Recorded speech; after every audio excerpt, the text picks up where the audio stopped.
Hey everyone, today we're diving into a critical vulnerability that's been making waves in the cybersecurity and IT community here in the past week or so, especially if your organization uses CrushFTP for file transfers. Hey, what's up? I'm Bryan with Xact Cybersecurity and IT. Please remember to like the video and subscribe to the channel. What we're talking about here today is recently the Cybersecurity and Infrastructure Agency, or CISA, added CVE 2025 31161 to their KEV, or Known Exploited Vulnerability Catalog. This is a big red flag. This indicates that the vulnerability isn't just theoretical, it's actively being exploited in the wild when it gets added to this catalog. So what's the issue here with CVE 2025 31161? Problem, or the big vulnerability with it, is it's an authentication bypass vulnerability in CrushFTP version 10, before version 10.8.4 and 11 before 11.3.1. So depending on what version you're using, 10 or 11, you could have this vulnerability in your software if you're not updated beyond those versions, 10.8.4 and 11.3.1.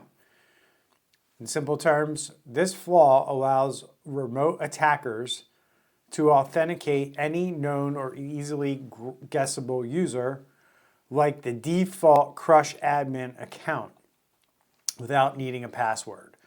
Once they're in, they can potentially take full control of your CrushFTP server, accessing sensitive files, altering data, and even using your server as a launchpad for further attacks. Situation took a controversial turn due to the way this vulnerability was disclosed. Initially, Outpost 24 discovered the flaw and coordinated with CrushFTP under a 90-day embargo, assigning it CVE 2025 31161. However, another entity, VulnCheck, independently assigned a different CVE 2025 2825, and published a working proof of concept exploit without coordinating with CrushFTP. This uncoordinated disclosure led to confusion among users and accelerated the timeline for potential exploitation. So in other words, if you're not clear on how this stuff works with bug bounty hunting and things like that, a lot of the reputable bounty hunters and security researchers will initiate conversations with the software developer and coordinate the timing of the release of the vulnerability so that there's time, 60 days in this case, for users of the software to have the patch that's rolled out, give them time to apply and update their servers accordingly. Because we run the risk of that not happening now, because this second entity, VulnCheck, came out and did things in an uncoordinated manner. So the impact is now being felt throughout the IT world.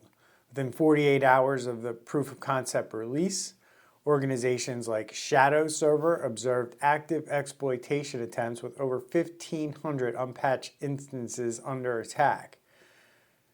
So if you're using CrushFTP, here's what you need to do immediately. As I mentioned, you have to patch your systems. You need to upgrade your CrushFTP to version 10.8.4 or 11.3.1, which addresses the vulnerability. You need to implement workarounds if you cannot patch your server right away. It's recommended you enable a DMZ perimeter, or demilitarized zone. It's basically a segmented area of the internet that you give public access to, but does not have internal access to your network. And this is a good temporary measure to mitigate any risks to your environment. You're also going to want to monitor your systems. Keep an eye out for signs of unauthorized access or unusual activity, especially related to your CrushFTP server.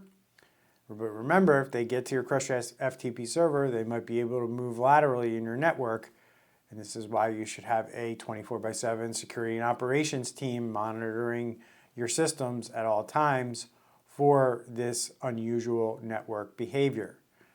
Delaying these actions could leave your organization vulnerable to data breaches, ransomware attacks, and compliance violations, as we saw with the latest two most recent FTP vulnerabilities in the MoveIt and I don't remember the other one off the top of my head, of course, right now while I'm doing the video. MoveIt and I want to say CrushFTP, but that's the video I'm doing now. But there was another FTP program, it just escapes me right now, I apologize, along with MoveIt, where these ransomware groups found these vulnerabilities and immediately took action by mainly siphoning off the data, stealing it, and extorting the companies for public release. One of the campaigns that involved the other FTP server, there were a lot of companies named, but a lot of companies decided not to engage. Some did, and others who didn't ended up on the dark web, and they're dealing with data breaches and class action lawsuits as a result. So remember, it's important, that's why I put out these videos, that in cybersecurity, staying informed and proactive is key. Understanding that cyber criminals are wreaking havoc on organizations by stealing this data off of these FTP servers is important, because you don't want your data stolen, number one. But if it is stolen, you need to know how to read and react to the situation, so you don't end up dealing with class action lawsuits and things that come afterwards when you decide not to negotiate or pay ransom to criminals who are threatening to release your data on the dark web. So if you made it this far in the video, I ask that you kindly subscribe to Xact Cybersecurity for the latest threat intelligence and strategies to keep your organization secure. Again, I'm Bryan with Xact Cybersecurity. Stay vigilant, stay secure. See you in the next video.